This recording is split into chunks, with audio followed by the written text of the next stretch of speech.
বইটা টেবিলের পরে আছে এরকম না? হ্যাঁ, বইটা টেবিলের পরে আছে। তাহলে মানে বইটা কোথায় আছে? কোথায় আছে? কোথায়, এই কারণে আপনি কি দেখেছেন?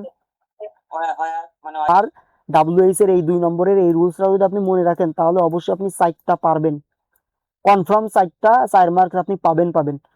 দেখেন, প্রথমে আপনি ডাব্লিউএইচ ওয়ার্ড আনবেন, কিভাবে আনবেন ওই যে বলছিলাম। এরপর ডাব্লিউএইচ ওয়ার্ড এর পরে বাক্যে দেখবেন কোথায় সাহায্যকারী ভার্ব আছে, সেখান থেকে সাহায্যকারী ভার্ব আনতে হবে। সাহায্যকারী ভার্ব বসানোর সাথে সাথে তারপরে সাবজেক্ট বসাতে হবে, তারপরে একটা মূল ভার্ব বসাতে হবে যদি ভার্ব থাকে, তারপরে বাকি অংশ বসাতে হবে যদি বাকি অংশ থাকে। বইটা টেবিলের পরে আছে এরকম না? হ্যাঁ, বইটা টেবিলের পরে আছে। তাহলে মানে বইটা কোথায় আছে? কোথায়, এই কারণে আপনি কি দেখেছেন?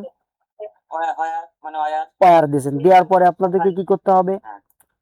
সাহায্যকারী ভার্ব কোথায় আছে? সাহায্যকারী ভার্ব আনতে হবে। আছে কোথায় সাহায্যকারী ভার্ব? আমরা টেবিলটা কেটে দিই, তাই না?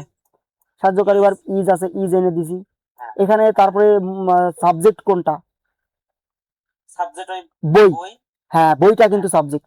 আর আরেকটা বিষয় মনে রাখবেন, সাবজেক্ট সবসময় শুরুতে থাকে, বুঝেছেন? বাকি শুরুতে সব ক্ষেত্রে না, কিন্তু এই যে ডাব্লিউএইচ করার সময় কিন্তু শুরুতে থাকে। হ্যাঁ, বেশিরভাগ ক্ষেত্রে ডাব্লিউএইচ এর ক্ষেত্রে শুরুতে থাকে। এই যে দা বুকটা, আমি দা বুকটা বসাই দিছি,